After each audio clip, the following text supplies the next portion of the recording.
Ukiomba lolote kwa jina langu, nitalifanya. Narudia kusema tena, ukiomba lolote kwa jina langu, nitalifanya, ili Mungu Baba apate utukufu kupitia mimi.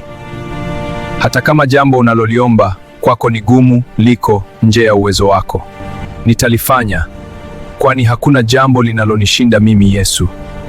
Lakini haimaanishi kwamba uombe lolote ukaamua kuomba mti wote ndani ya nyumba yako ili uwe unachuma fedha. Hakuna muujiza wala mazingaombo ya hivyo. Fanya kazi ili upate fedha. Usije ukaomba jua lishuke kukuangazia wewe tu, au ukaomba jirani yako apatwe na mabaya. Hivyo itakuwa ni kumjaribu Mungu. Maombi ya namna hiyo hayatajibiwa. Lolote lililosemwa hapo ni lile jambo ambalo kweli ni hitaji la moyo wako maishani mwako. Sio kuomba jambo ambalo kiuhalisia sio hitaji lako, bali ni tamaa tu.